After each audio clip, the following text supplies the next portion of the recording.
A big weekend. A lot of things could be in the guys' mind. Michigan week, senior night coming up. How do you keep the focus for these guys?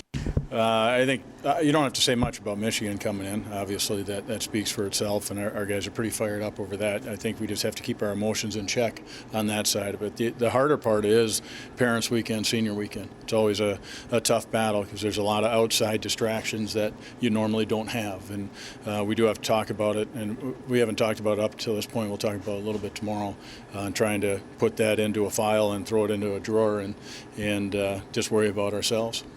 Do you want them at all to look at the standings knowing they can maybe put themselves in a pretty good position here, or do you just want them to be? We don't talk about it. We go game by game, and doesn't change our approach. This senior class has gone through kind of some ups and downs in their career, but some of the guys they've stuck it out. And can you say something nice about them? I'm just gonna pull a Clay Hall.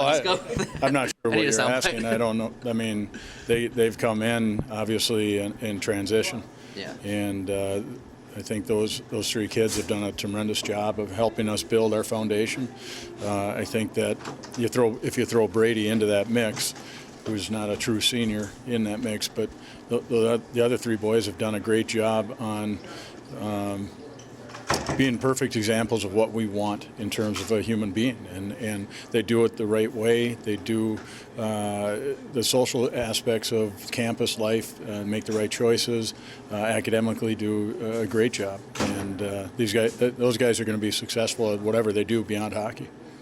You said coming in the year was maybe a little bit different just because you had a lot of, those guys hadn't played a whole lot. Have they done this year, on the ice and off the ice, what you would have hoped to get out of that group?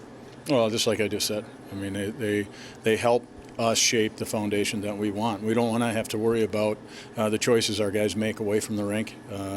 They've taken care of academics and been a leader in that category. So the new guys that come in can see that, look to those guys, and they're great examples about it.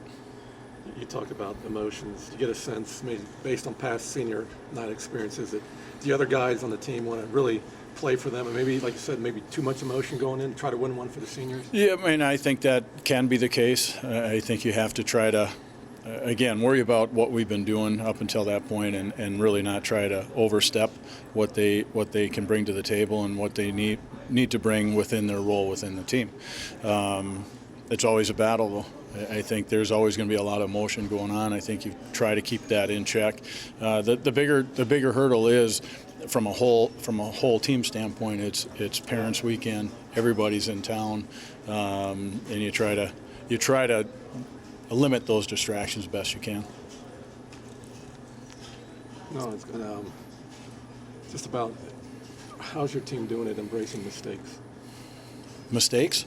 Just like your tweet you put out there today. Come on, I read it. Yeah, I'm glad they did. I mistakenly like clicked on it. Yeah. It's interesting because I've got two parents that are teachers, and that's something that the way I was brought up, and we talked about it all the time, and my dad always talks about it. Hockey's a game of mistakes, and you have to learn from them.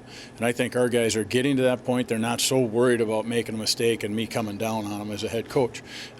We'd rather not see them looking out of their corner of their eye. Is coach looking? Did I make a mistake? It's more about learning from them and moving on. And that obviously that tweet means a lot to me because we want our guys to learn from them. Hopefully not continue to make the same mistakes. And our guys are doing a pretty good job with that.